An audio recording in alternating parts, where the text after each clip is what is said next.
My name is Bernadette Smith. Welcome to 5 Things in 15 Minutes, my weekly show where I bring good vibes to DEI.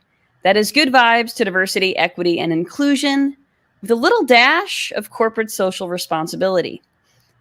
What I've found is there are lots of news stories about what's going wrong in the world and lots of negative data. But there are also a lot of things going right. That's what I like to focus on.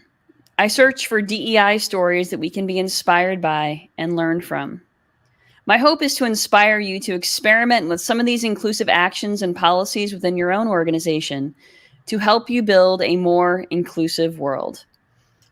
In this week's episode, keynote speaker and author of Good Enough Now, Jessica Pettitt, and I will chat about the first female crash test dummy, all-terrain wheelchairs, and more. Let's get started. Jess, will you introduce yourself?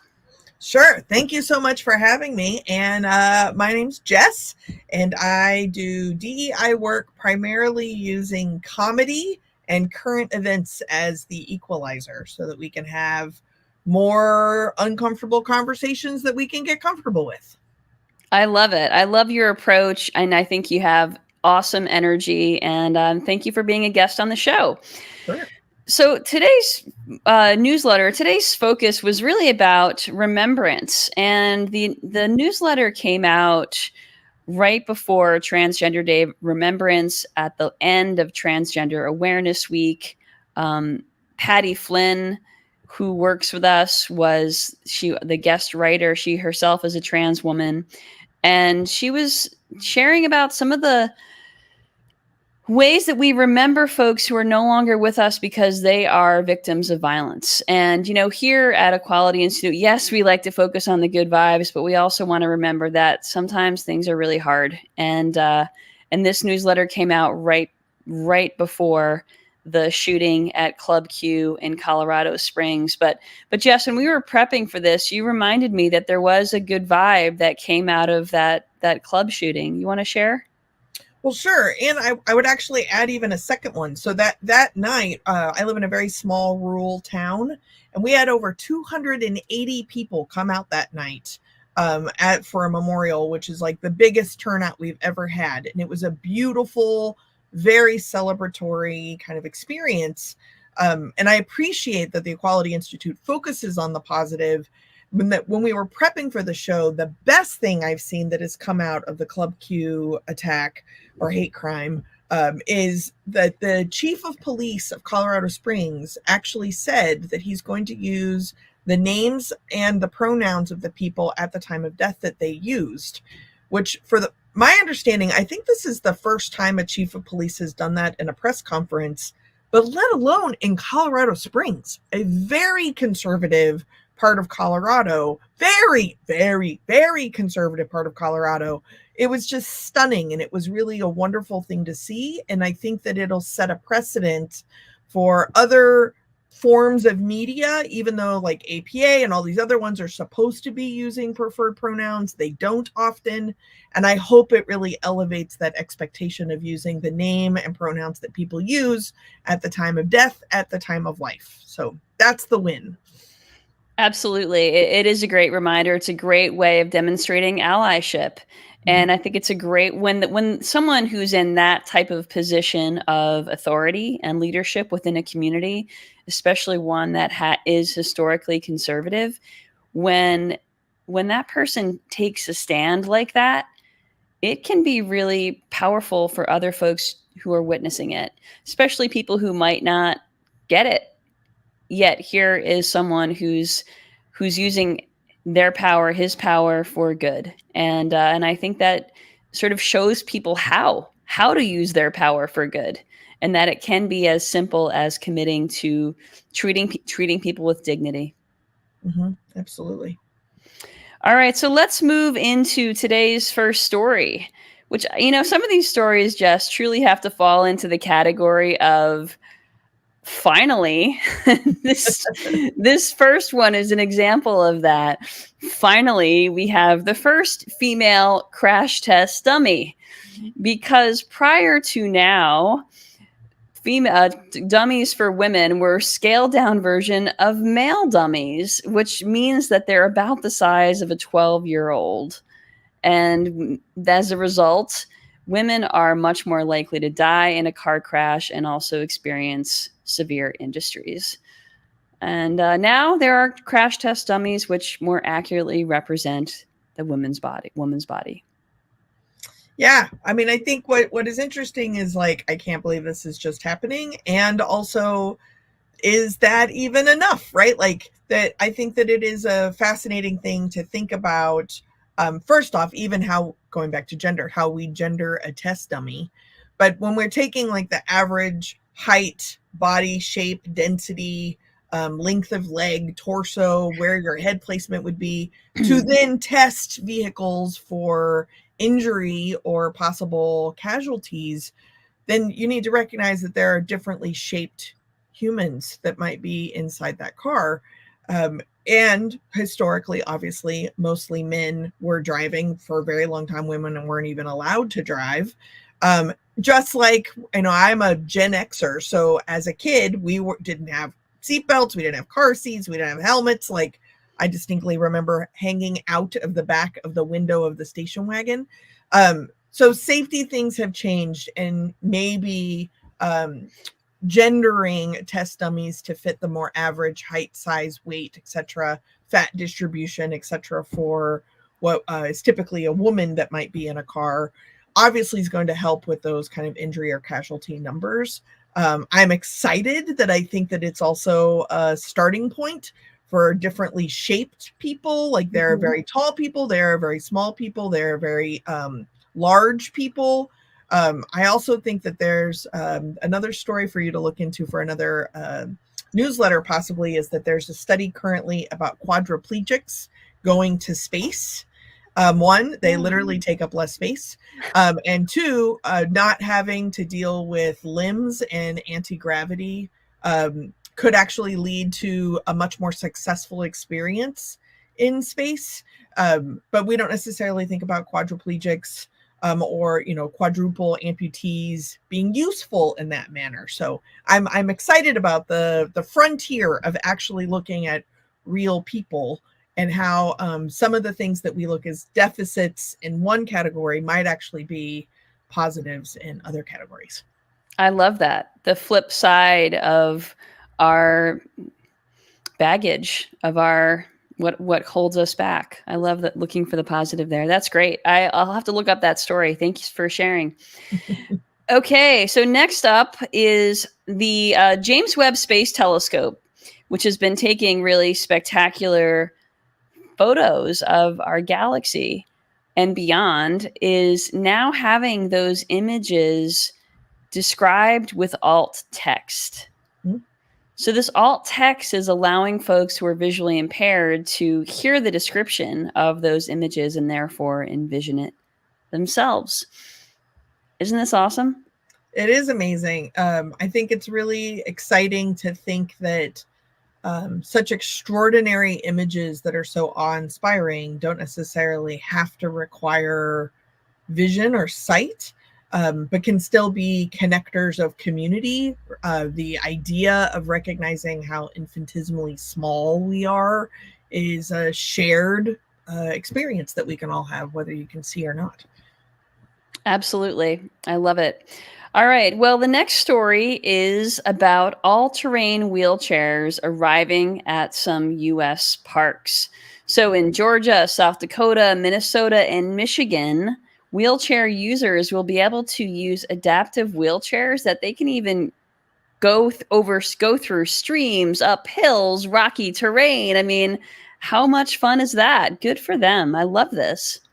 Yeah, that I was really surprised, actually. I feel a little spoiled here in super northern California, but we have all-terrain wheelchairs that have beach access. We have ADA accessible forest trails in like the old growth redwoods.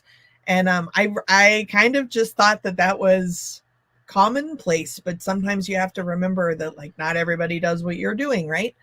So I was excited to see that is spreading. I know that it's exceptionally cool to be able to go and enjoy nature with friends or family members that use some kind of mobility supportive device.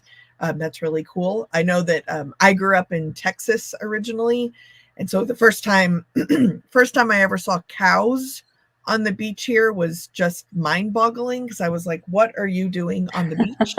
Um, and I think similarly, it can kind of happen when you see someone who's in an all-terrain wheelchair, because you're like, something is not typical here. But cows are welcome on the beach here. They're spoiled rotten because the fields go right into the beach. And it really does kind of like break down my mental barriers. And then I think it's a really great reminder that nature is for everyone, and that the ability to create access for people to enjoy it builds on that community. And there is also still some responsibility for all of us to also remember that like nature was here first. So I just a little nudge to leave it cleaner than it was when you got there in the first place, but check your own walls or boundaries that you have of what is typical and what isn't typical. And part of what's exciting, right, is to kind of broaden the definition of what is accessible and what isn't accessible. I love that. I absolutely love that, because I know that when I first saw this story, it just kind of reminded me of how much I don't know and how much I take for granted, right? Mm-hmm. Because these are the types of things that never occur to me, that I don't think about because I don't need to.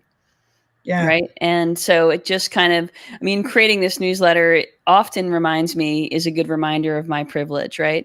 So, well, love I'll it. do a plug as well. So there's a park here that I always take people when they come to visit, called Lady Bird Johnson, and it's part of the California State Parks. And it is an old growth redwoods. It is a 1 mile loop. And when Lady Bird, the story is Lady Bird Johnson, Lyndon B. Johnson's wife, first lady, during his presidency, came out, fell in love with the area, declared like, we have to preserve some of this area, created Lady Bird Johnson State Park. And part of the requirements then was that it was 100% accessible. And so it is one of the first paved, flat 1 mile loops inside of a state park in the United States. So I always take all my guests there, regardless of what their mobility needs are. Love it. That is great. Well, I have never been that far north in California, as far north as you are. So sounds like I need to make a trip next year. Yeah. All right. So the last stories come from the airline uniform standards being relaxed. So I recently wrote about how Virgin Airlines is actually removing gender from their uniform standards, which means that anyone of any gender can wear any approved uniform, regardless of whether it's skirt or slacks or whatever. And also they relaxed their policy on public tattoos. Well, since they did that, the the amount of resumes, of applications for their jobs has increased by what, 100%? It's doubled, 200%. I mean, it's absolutely astonishing. And then beyond that, British Airways did something similar. Men are now allowed to wear man buns and makeup. So, it's working, and these things really do matter for folks. Yeah, I mean, there's a lot of studies showing how much work-related energy goes to making some parts of yourself hidden or small so that you can show up to work. And being able to not do that means that you can actually put that kind of energy towards your work tasks. I know I fly United. It's one of the main airlines flying in and out of here. And I know that, I don't know if it's official policy or not, but I've definitely noticed as the airlines has opened back up post-COVID, that there is like men wearing fingernail polish, or even eyelashes, or different ways of using the scarf. Like there's obviously a scarf, but it can be a belt, it can be around the neck, it can be on the head, it can be forwards, it can be backwards. I'm noticing a lot more creativity and fluidity in what you're able to do as part of the uniform, which I'm hoping, here's another positive, I'm hoping really begins to shift and broaden the definition of what is, quote, professional, and allow some intersection around self-expression, gender identity, gender expression, and what is considered a professional uniform, that's safe for that particular job. I'm really excited about it. I absolutely agree. And it definitely seems like we're moving in that direction, certainly in some industries, but in others, it's a longer process, right? But airlines have traditionally been a pretty gendered and conservative industry. But you know what's my favorite uniform policy across companies is from General Motors. And I think it's just as simple as dress appropriately. That is the company's uniform policy. Yeah, I work with a lot of organizations and their dress code policies. And what's fascinating is usually the people are like, no, it's a policy. It has to be it. So I'm like, great, please email it to me. And then I will look at it. And clearly, no one has read this since 1983 because what they're articulating in specifics have gone out of fashion, back in fashion, and out of fashion again. Shoulder pads are never a way to go. And that certainly isn't a safety thing. So being able to bring out those conversations of what means professional, how does white supremacy show up in your definition of professional, but also regulating your emotions and direct communication. That also is very cultured. So how do you kind of deal with those internally so that it's inclusive of everyone? I think these are new conversations that have been needed for a very long time. Absolutely. But you know what, Jess, as we start to see other organizations be more inclusive in their policies around gender expression, uniform expression, and other forms of self-expression, you know what? I will make sure they show up here on 5 Things in 15 Minutes. So I will continue to bring those good vibes. Thank you so much for joining me today, Jess. And for those of you who don't already get the 5 Things newsletter, you can subscribe at 5thingsdei.com. Thanks so much for joining me, Jess. How can people find you, by the way? JessPettitt.com. No one can spell my last name.